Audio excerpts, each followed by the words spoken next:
Imagine this. You worked hard, you saved, you sacrificed, and finally you buy a property. It's not just bricks and mortar to you, it's your future.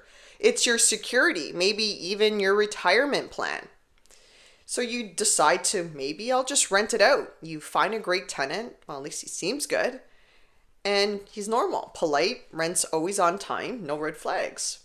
Then one night, everything changes. You get a phone call, and it's your neighbor, and he's really ticked off. He says your home is full of strangers, suitcases everywhere, loud noises coming from the home, and the neighbor is completely fed up. They continue to tell you that people are constantly coming in and out like a hotel, so you're concerned. Of course, you rush over, and when you open the door, there's a group of people you've never seen before in your kitchen, having a great time, glasses of wine poured, and they look at you confused. And then they say these words, "Oh, was this place double booked?" And at that moment, your heart drops because you just realized you have been swindled and your tenant has turned your home into a hotel, an Airbnb to be exact, without your permission, without your knowledge. And now you're the one liable if anything goes wrong. And here's a twist. They're not just pocketing a few $100 here. Some tenants are making thousands of dollars every month by secretly Airbnb-ing your home. Doesn't have to be Airbnb. It can be any short-term rental. While you, the actual owner, are exposed to the liability, the fines, the lawsuits, and insurance nightmares that you never signed up for. That's the reality no one warns landlords about. And today we're talking about exactly how it happens and how to make sure it never happens to you. Because here's the truth. This isn't just one distant problem. It's a growing scam, and it could very much be happening to someone watching this video right now.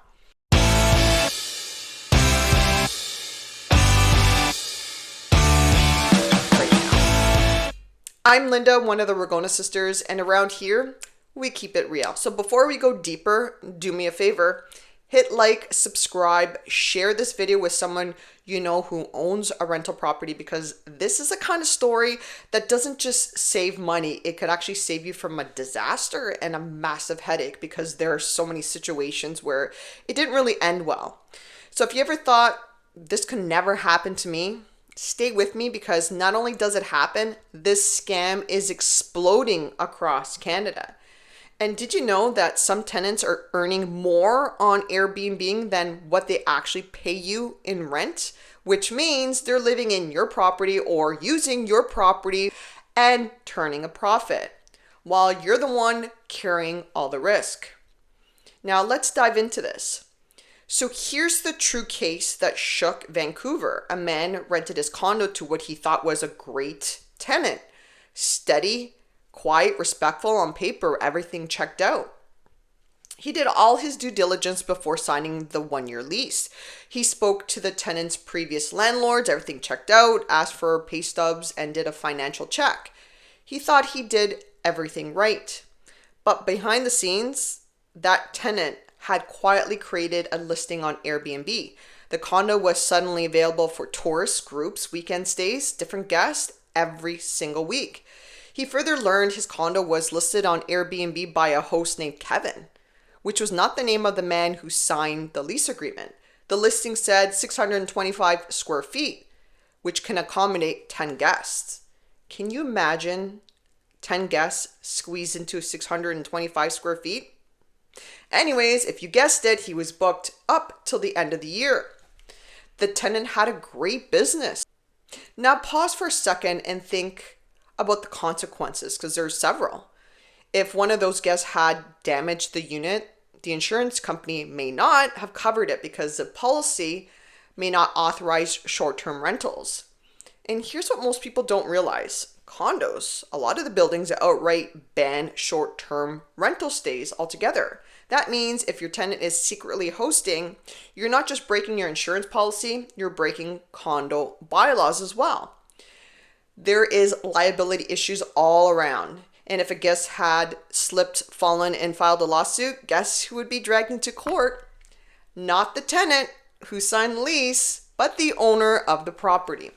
If the condo board found out, they could fine the owner thousands of dollars for something they never agreed to.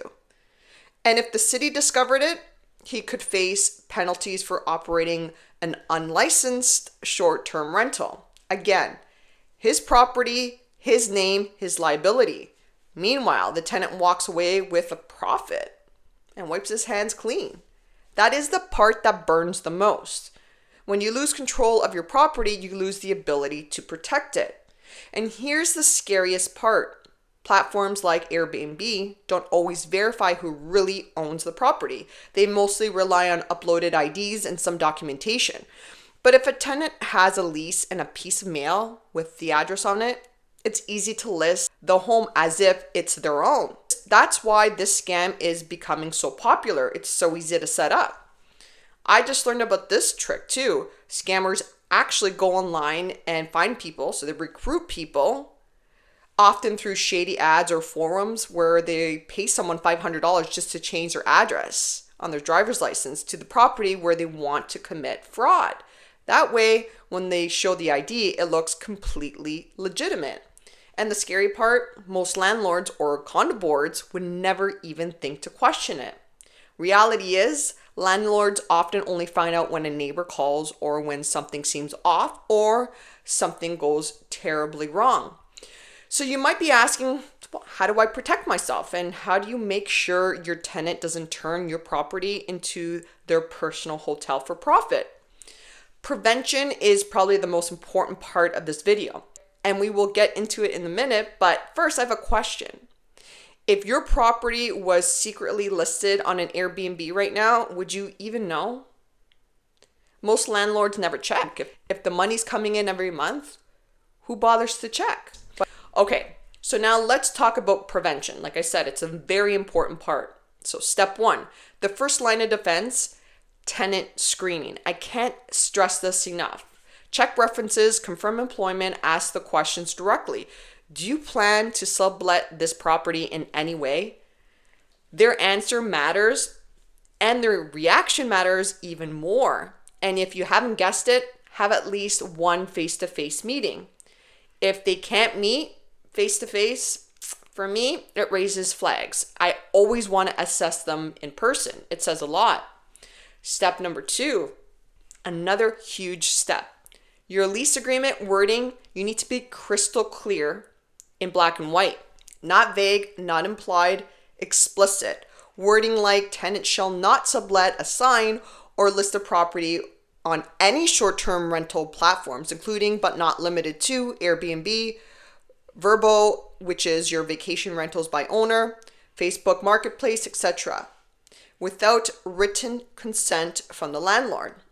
It's not enough to hope your tenant knows this stuff. Get it in writing and be strong in your message. Step number three, inspection rights. Write in the lease that you want to inspect the unit periodically with proper notice. Even if you're not diligent in doing it, the fact that you're telling them, hey, I'm just not giving you the keys to my property and, see you later. Let them know that you will be on top of things. This isn't about micromanaging. It's about catching red flags early. If your tenant refuses access, that alone is a warning sign. Step number four, locks and access control. Regular keys can be duplicated, but if you want to be more proactive, consider smart locks with trackable codes. If codes are being reset every week for new guests, that's your smoking gun. Step number five, online monitoring. This one is underrated. Type your property address into Airbnb, into Vrbo, into Google, Facebook Marketplace. See what comes up. Even better, set a Google alert for your address. If your condo suddenly pops up online, you know instantly. Step number six, communication. Stay in touch and tell them that you will check in with them often. Not just with inspections, but with phone calls. Don't be invisible to the tenant. And a quick call or visit can uncover unusual activity. If they're dodging you, something smells fishy. Remember, the first line of defense is right at the beginning before an agreement is signed. This is why your fact-finding stage with the tenant is so important. Ask a lot of questions and do it in person. That is so very important. You need to read the reactions. Now let's pause for a minute because I can almost hear people saying, this feels like a little bit of overkill.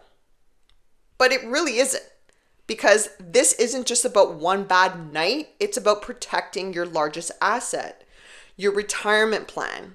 And in today's market, with thin margins, one bad tenant can set you back years.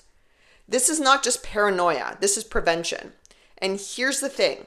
These scams thrive in silence. Landlords don't talk about them because they're embarrassed. Tenants don't admit to it because they're making money, and platforms don't always catch them because they're also profiting. But you're here, you're learning, and that means you're ahead of the game. So here's the checklist, rapid fire. 1, vet tenants thoroughly. Number 2, strong lease wording. Number 3, inspection rights. Number 4, smart lock or controlled access. Number 5, monitor online listings, very important. 6, maintain communication. Follow that and your risk drops dramatically. Now let's zoom out here for a minute. Why does this keep on happening, or why is it exploding in Canada? So let's be real. The cost of living has gone up, groceries, gas, housing, almost everything.